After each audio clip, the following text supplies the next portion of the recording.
UK वापस आ रहा है क्योंकि टॉमी रॉबिन्सन की यूनाइट द किंगडम मार्च में भागीदारी सचमुच अविश्वसनीय थी। कियोस्टामा शायद बाहर हो सकते हैं क्योंकि ब्रिटिश लोग अभी अभी इकट्ठा हुए थे ताकि दुनिया को दिखा सके कि वे अपने शहर पर कब्जे के बारे में सच में क्या महसूस करते हैं। अब आप सबको एक बात याद दिला दूं कि इंग्लैंड के बारे में अभी कुछ दिलचस्प बातें हैं जो आपको जाननी चाहिए, और उनमें से कुछ तो हैरान कर देने वाली है। इलन मस्क ने पोस्ट किया, ऑनलाइन टिप्पणियों पर सबसे ज्यादा गिरफ्तारियां यूनाइटेड किंगडम में होती हैं, और ऐसा लगता है कि लोगों का सब्र अब सच में जवाब दे चुका है। चलिए देखते हैं कि वहां क्या अद्भुत हुआ। उस आदमी ने लिखा, मैं नीति विशेषज्ञ नहीं हूं, पर लगता है कि आम ब्रिटिश लोग अपना देश वापस चाहते हैं। क्या आपको याद है ये कितना विवादास्पद था? क्योंकि कियोस्टामा ने कई लोगों को आने से मना कर दिया था। उसने कहा था, माफ कीजिए, आप लोग हमारे समाज के लिए खतरा है। वो नहीं समझ पाया कि असली समस्या इस्लामवादी है जो कब्जा करना चाहते हैं, लेकिन इससे फर्क नहीं पड़ा। इसी कारण भीड़ और बढ़ गई। और दोस्तों, क्या शानदार जश्न था अंग्रेजी मूल्यों का, वाकई में देखने लायक था। और जैसा कि मैंने आप लोगों से कहा था, लोगों की आंखें खुल रही हैं। मेरा मतलब है, एक सेकंड के लिए इसे देखिए।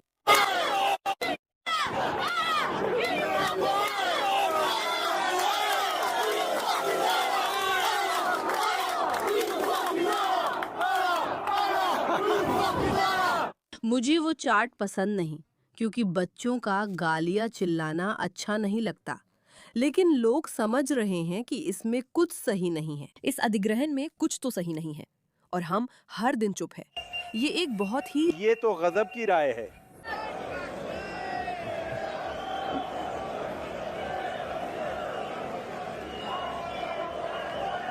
चेहरे की पहचान वाली तकनीक इस्तेमाल करके इन्हें रोकने या गिरफ्तार करवाने की कोशिश करो। ये तुम्हारे लिए ठीक नहीं। ये टॉमी रॉबिन्सन है, मार्च की ओर जा रहे हैं।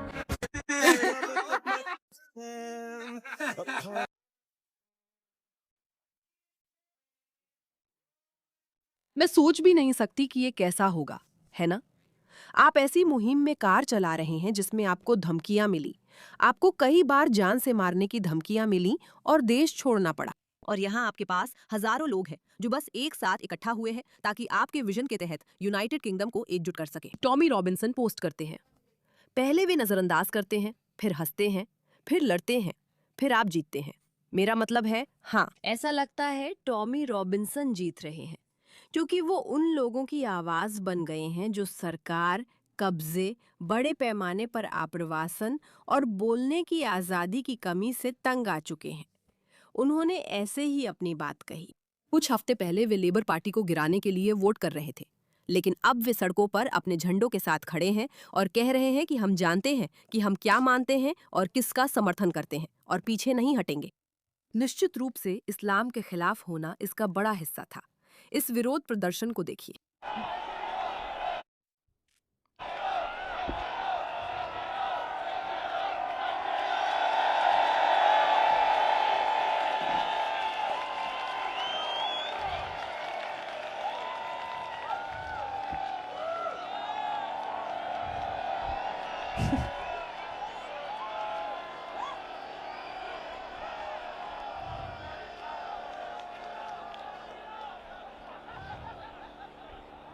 क्या ही अद्भुत पल है उन महिलाओं के लिए जो बस कह रही हैं कि अब बहुत हो गया, बस अब और नहीं।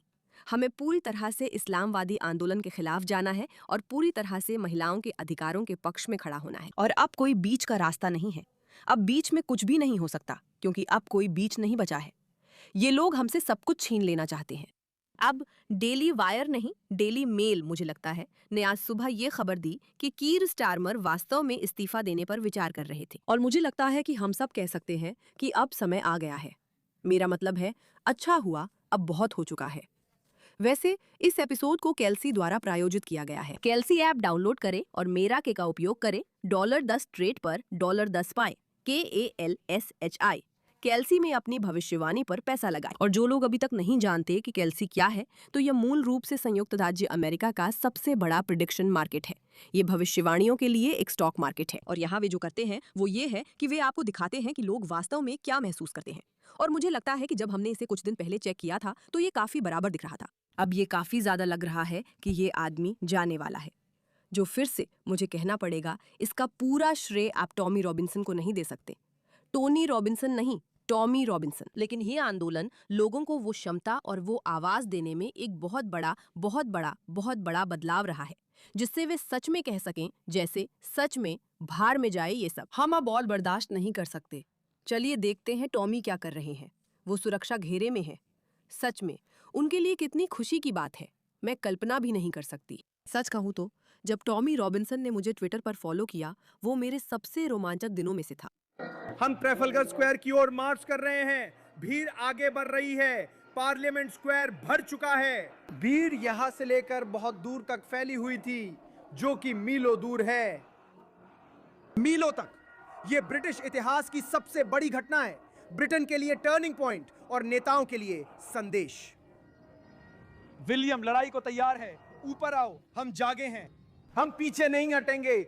हम अपना देश वापस चाहते हैं। असल नेतृत्व ऐसा होता है। अब ये कम दिखता है।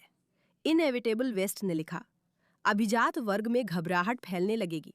जो शुरू हो गया है उसे कोई नहीं रोक सकता। ये पागलपन है, बिल्कुल पागलपन। देखिए कितने लोग यहाँ आए हैं। वाकई में बहुत बड़ा और जबरदस्त बदलाव आ रहा है, क्योंकि फिर से और भी ज्यादा लोग ये समझ रहे हैं कि हमें हमेशा शिष्ट रहने को कहा गया, हमें चुप रहने को कहा गया, हमें इस चीज को स्वीकार करने को कहा गया। लेकिन हालात लगातार बिगड़ रहे हैं। सरकार दावा करती है कि वो हमारे अधिकारों के लिए है, जबकि असल में ऐसा नहीं है। दिलचस्प है कि कई लोग इनकी भीड़ से डरते हैं, क्योंकि उन्हें ये अति दक्षिणपंथी उग्रवादी लगते हैं। लेकिन इस समय, और मुझे यकीन है कि उनमें से कुछ वाकई अति दक्षिणपंथी हैं, और जितना मैंने पढ़ा है और समझा है, वो पूरी तरह से शांतिपूर्ण मार्च था। उसमें कोई भी हिंसक काम नहीं हुआ था। मैं गलत हो सकती हूँ, पर मैंने इसे गहराई से देखा है। लोग ये नहीं समझते कि अति दक्षिणपंथी उग्रवादी वाले ठप्पे का इस्तेमाल लोगों को डराने के लिए किया गया था, क्योंकि हर कोई अति दक्षिणपंथी उग्रवादियों से डरता है। इससे आप घबरा जाते हैं। आप के की कल्पना करते हैं। आप उन बड़े लोगों की कल्पना करते हैं जो बहुत ज्यादा नस्लवादी हैं। और मैं ये नहीं कह रही कि इन लोगों में से बहुत से लोग नस्लवादी नहीं हैं। मुझे यकीन है कि उनमें से बहुत से लोग हैं। हालांकि ये एक शानदार वामपंथी ब्रांडिंग रणनीति थी। बिल्कुल जीनियस था ऐसा करना। वो लोग, वो सब गड़बड़ है। वे सभी कट्टर दक्षिणपंथी हैं, और उनमें से अधिकतर यही कह रहे थे, मैं बस इतना चाहती हूँ, मैं अपना झंडा फहराना चाहती हूँ। आप जानती हैं, बस इतनी सी सीधी सी बात, मैं बस अपना झंडा फहराना चाहती हूँ। इसमें इतना पागलपन क्या है? ये सच में यूके के बहुत सारे मूल्यों को वापस ला रहा है। तो यहाँ लोग आवाज उठा रहे हैं। ध्यान दे, इंग्लैंड ऐतिहासिक रूप से एक ईसाई देश था, लेकिन अब ये इस्लामी शहर बन गया है, न कि सिटियर देश। ये अब एक इस्लामी शहर है, और लोग यूनियन जैक फहराने से डरते हैं। कई वीडियो में दिखाया गया है कि लोगों को ये झंडा बुरा और खतरनाक बताया जाता है, जिससे समस्या हो सकती है। और वैसे ठीक है, यहाँ स्पष्ट रूप से कीर स्टारमर है, जो धरती के सबसे शर्मनाक आदमी है। धरती के सबसे शर्मनाक आदमी इस पर प्रतिक्रिया दे रहे हैं। लंदन में कल होने वाली रैली हमें याद दिलाती है कि हमारी मूल्यों की लड़ाई में हमें किन चुनौतियों का सामना है। आयोजकों में, जिनमें दोषी गुंडे और नस्लवादी शामिल हैं, नफरत और विभाजन फैला रहे हैं। बिल्कुल साफ और सीधी बात है। उनका उद्देश्य लोगों को यह विश्वास दिलाना है कि ब्रिटेन की समस्याएं उनके साथ रहने वाले लोगों की वजह से हैं। लेकिन वो ब्रिटेन नहीं है जो मैं जानता हूं। यह एक देश है जो शिष्टता, निष्पक्षता और सम्मान पर बना है। यह देश तब श्रेष्ठ होता है जब विभिन्न पृष्ठभूमि के लोग एक उद्देश्य से एकजुट होते हैं। ये हमारा देश है जहां अधिकांश लोग साझा मूल्यों के साथ हैं। बहुमत हमेशा मुखर न हो, लेकिन तय करता है कि हम कौन हैं। इसलिए मेरी सरकार शांतिपूर्ण विरोध का रास्ता नहीं रोकेगी। हम नफरत के खिलाफ निर्णायक कदम उठाएंगे। जब यह नफरत हिंसा के रूप में सामने आएगी, तो हम कानून की पूरी ताकत का इस्तेमाल करेंगे। हम यूके में आने से उन लोगों को रोकेंगे जो इसे भड़काने की कोशिश करते हैं, जैसा पहले भी किया है, क्योंकि ये देश हम सभी का है। और मैं किसी को भी बर्दाश्त नहीं करूंगा जो इसके रास्ते में खड़ा होने की कोशिश करता है। सही है, वैसे भी हाँ, मुझे ऐसा नहीं लगता।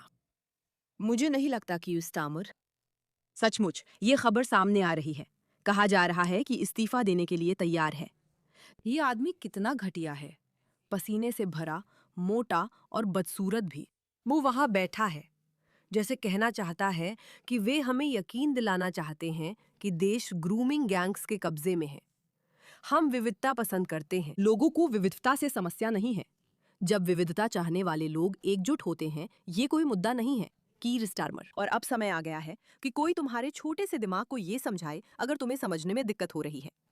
बात यह है कि लोग अपनी मूल्यों पर गर्व करना चाहते हैं और ऐसे लोगों को लाना चाहते हैं जो उन्हीं मूल्यों के साथ जुड़े हों, क्योंकि जो इस्लामवादी उन्मादी हिंसक कब्जा हो रहा है वो बिल्कुल भी ईसाई मूल्यों के साथ मेल नहीं खाता। और तुमने तय किया है कि उन्हीं लोगों के पीछे जाना है जो इन मूल्यों के साथ जुड़े हुए हैं। मुझे लगता है कि आप इस मामले में शायद गलतफहमी में हैं। जब तक मैं वीडियो पोस्ट करूंगी आप शायद पद छोड़ चुके होंगे। उम्मीद है सबके लिए अच्छा होगा। देखते हैं क्या होता है। Tommy Robinson. यूके के लिए अच्छी लड़ाई लड़ी। यूके गिरने की कगार पर था, लेकिन शायद अब ये पूरी तरह से नहीं गिरेगा। इस मामले पर ध्यान देने के लिए धन्यवाद।